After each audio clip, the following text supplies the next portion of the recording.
Mantap betul bosku, akhirnya indukan udang yang ada di aquascape saya pada bertelur nih bos. Bukan hanya satu, tapi ada tiga-tiganya sedang gendong telur yang kayaknya bentar lagi brojol nih bosku. Nah gimana caranya supaya seperti itu? Tonton terus videonya sampai habis ya bosku.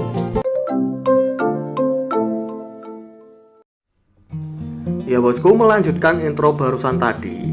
Di tank ini akhirnya ada tiga indukan udang hias mulai bertelur ya bosku ya. Dan ini baru diketahui ya tadi siang ketika saya melakukan water change beserta sifon ya. Jadi saya membersihkan bagian-bagian bawahnya, ketemu sama indukan-indukan udang yang sedang bertelur bosku. Sekalian saja saya update buat kalian yang lagi belajar memelihara udang hias, supaya udang hiasnya di rumah bisa bertelur seperti yang ada di dalam akuarium saya bosku. Nah, saya juga bagikan tips-tips supaya udangnya cepat bertelur ya bosku ya.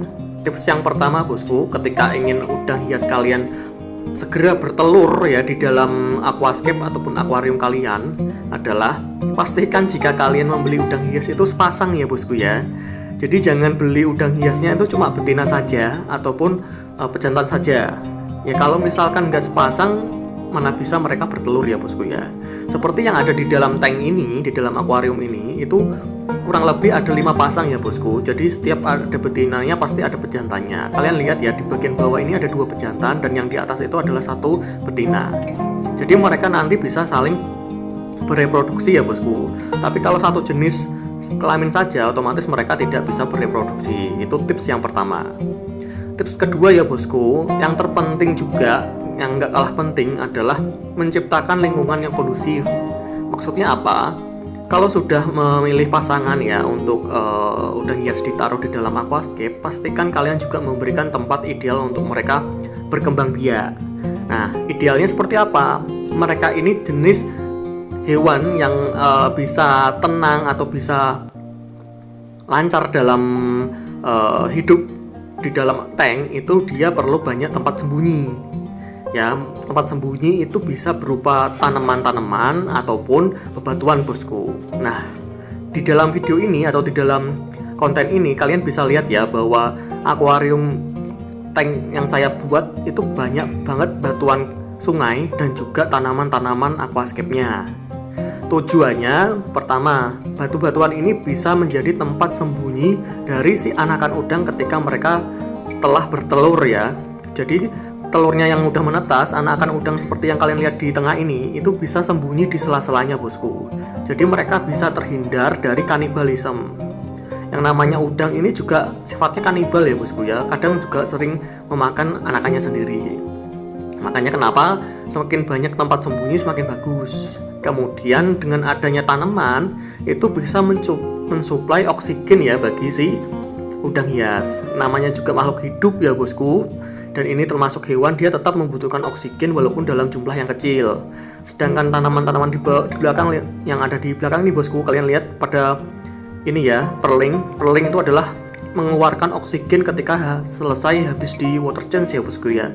Jadi karena ada CO2 di dalam air, mereka akhirnya berfotosintesis menghasilkan oksigen. Yang kalian lihat di bagian bawah itu ada kecil-kecil pada ke atas, itu bukan telur ya bosku, itu melainkan oksigen yang keluar dari tanaman yang saya tanam.